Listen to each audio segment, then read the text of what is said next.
Hello everyone, आप सब लोगों का फिर से एक बार स्वागत है आपके अपने यूट्यूब चैनल गेट डिजिटल में। फ्रेंड्स, यदि आपको भी एक्सेल में कई बार फॉर्मूले याद करने में दिक्कत आती है या आप चाहते हैं कि कुछ काम ऐसे हों जो होते तो फॉर्मूले से हैं लेकिन बिना फॉर्मूले के भी आप कर पाएं, तो उसके लिए ये वीडियो है। थोड़ा सा एक्सेल को स्मार्ट तरीके से समझते हैं और सीधा चलते हैं वीडियो में। फ्रेंड्स, ये जो आप सामने स्क्रीन देख रहे हैं, इसमें मैंने पहले कॉलम में बहुत सारे नाम लिखे हुए हैं, जिनमें फर्स्ट नेम भी है, सरनेम भी है। और मैं अगले कॉलम में इनका फर्स्ट नेम और लास्ट नेम या कुछ और भी मुझे अलग तरीके से लिखना है, तो वो मैं कैसे करूँगा बिना फॉर्मूले के, मैं आपको बताता हूँ।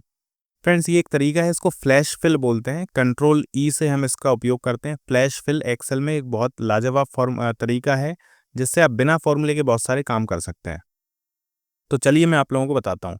जैसे देखिए, इसको हमको करना क्या होता है, असल में एक्सेल क्या है, पैटर्न को समझने की कोशिश करता है। यदि किसी एक पैटर्न में हम काम कर रहे हैं, तो हम फ्लैश फिल के ज़रिए उस पैटर्न को पक्का करके उससे हमारा काम करवा सकते हैं। जैसे कि देखिए, मैं यहाँ फर्स्ट नेम टाइप करता हूँ मोहित, और मैंने यहाँ टाइप किया शर्मा। या फिर हम केवल पहले फर्स्ट नेम देखते हैं। मैंने फर्स्ट नेम टाइप किया। अब इसके नीचे वाले अपना सेल में आके मैंने कंट्रोल ई जैसे ही प्रेस किया, तो देखिए इसने क्या किया, जैसा मैंने फर्स्ट नेम मोहित लिया था अपने नेम वाले कॉलम में से, इसमें से, तो उसने उसी पैटर्न को पहचाना और इसी तरह से इस वाले सेल से फर्स्ट नेम उठा लिया नेहा, फिर मनीष, फिर लता। इस तरह से उसने सारा अपना फ्लैश फिल का उपयोग करके ये पैटर्न पहचानते हुए उसने सारा काम कर दिया। इसी तरह यदि आप लास्ट नेम देखेंगे, यहाँ पे मैंने शर्मा लिखा हुआ है, इसके नीचे गए कंट्रोल ई जैसे ही मैंने प्रेस किया, तो देखिए इसने लास्ट नेम ले लिया। ये वैसे फॉर्मूले का उपयोग करके होता ही है सारा काम, लेकिन यहाँ पे हम फ्लैश फिल के जरिए भी कर पा रहे हैं।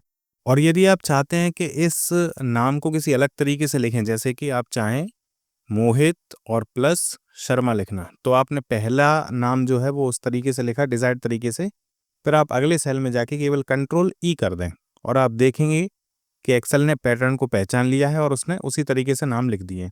आप जैसा भी चाहें वैसा कर सकते हैं, डबल स्पेस देना चाहें या कोई अलग सिंबल बनाना चाहें, जो भी आप चाह रहे हैं उसको करें और ये उस तरीके से इस चीज़ को कॉपी पेस्ट कर देगा एक तरह से। ये एक तरीका हो गया। इसी तरह यदि आप चाहते हैं कि आपको डे दिया गया है, मंथ दिया गया है, ईयर दिया गया है और आप चाहते हैं डेट निकालना, तो सिंपल सा तरीका है, जो भी आप चाह रहे हैं उसको डेट के फॉर्म में लिख दें। हमने कंट्रोल ई किया तो आप देख रहे हैं कि उसने पैटर्न को पहचानते हुए हर एक सेल में अपना डेट लिख दिया है।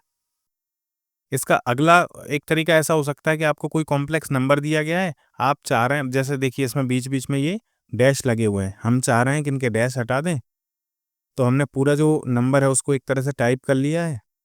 एक बार टाइप किया, ये फॉर्मेटिंग का इशू है। एक बार आपने इसको नंबर को टाइप कर लिया, मैं इसका पहले फॉर्मेटिंग सही कर देता हूँ। चलिए, जैसे कि आपने एक बार नंबर टाइप कर लिया, अब नीचे आपको केवल कंट्रोल ई करना है और वो उसी तरह से जो हमारा पैटर्न था उसको पहचान लेगा। आप चाह रहे हैं कि मुझे पहले 3 डिजिट निकालना है, तो आपने पहले 3 डिजिट निकाले और नीचे कंट्रोल ई किया। आप देखेंगे हर एक नंबर के, इस नंबर के पहले 3 डिजिट उसने निकाल दिए हैं। मिडिल डिजिट्स आप कोई भी निकालना चाहते हैं, जैसे कि मान लीजिए मैं ये पहले वाले नंबर में से केवल ये दूसरा जो हमारा बैच है ये निकालना चाहता हूँ, तो उसी तरह आपको पहला नंबर टाइप करना है और कंट्रोल ई करना है। आप देखेंगे कि इसने ये दूसरा वाला जो नंबर था 547 512 ये इसने निकाल लिया है। इसी तरह आप कोई भी लास्ट डिजिट चाहें लास्ट डिजिट निकाल सकते हैं। ये देखिए कंट्रोल ई किया और उसने ये लास्ट डिजिट निकाल दिया। अच्छा, यहाँ पर कई बार ऐसी दिक्कत भी आ सकती है कि कोई ये पैटर्न, मान लो एक बार हमने कुछ टाइप किया तो पैटर्न ना पहचाने। अगर ऐसा होता है तो आपको क्या करना है, दूसरे सेल में भी आप अपने पैटर्न के हिसाब से भरें, तो वो उस पैटर्न को दोनों सेल्स को मैच करके पैटर्न को पहचान लेगा और आपका काम हो जाएगा। इसमें थोड़ा-सा और देखें कोई और तरीके से, जैसे कि मान लीजिए ये वही जो हमने पहले देखा था, नेम है तो फर्स्ट नेम या लास्ट नेम और उनका एज अलग-अलग करना है, तो ये आप ईज़िली कर सकते हैं। जैसे मोहित हुआ, हमने यहाँ पे फर्स्ट नेम लिखा, कंट्रोल ई किया, इसने फिल कर लिया। यहाँ पे लास्ट नेम हमने लिखा, फिर कंट्रोल ई किया, ये फिल हो गया। ये जो एज है, एज यहाँ पे 24 थी, इसी तरह कंट्रोल ई किया तो इसने सबकी एज यहाँ पे लिख दी। जैसे ये 14 है, ये 14 लिखी हुई थी, यहाँ पे 58 थी, 58 अलग कर दिया। इस तरह से ये पूरा पैटर्न समझ के काम करेगा। इससे ना केवल आप ये इस छोटे-छोटे टेक्स्ट निकाल सकते हैं, बल्कि इससे आप पूरा एक सेंटेंस भी बना सकते हैं। जैसे मान लीजिए ये मोहित शर्मा है, इनकी एज ये है, हम इनको दे रहे हैं कि ये एक पूरा एक कोई सेंटेंस आप इनको बनाए, Mohit Sharma this is to inform you that you are required to be present in the meeting today. अब इसी तरह आपने ये एक सेंटेंस लिखा, आप इसको कंट्रोल ई करेंगे तो ये हर एक के लिए वो सेंटेंस कॉपी कर लेगा। अगर आप चाहें इसको और मॉडिफाई भी कर सकते हैं, जैसे Mohit this is to be verified that your age in records is 24 years. अब मान लीजिए मैंने कोई ये एक सेंटेंस लिख लिया है। अब इसी को हम सब में यदि कंट्रोल ई करेंगे तो आप देखेंगे कि ये इसने क्या कर लिया, फर्स्ट नेम ले लिया।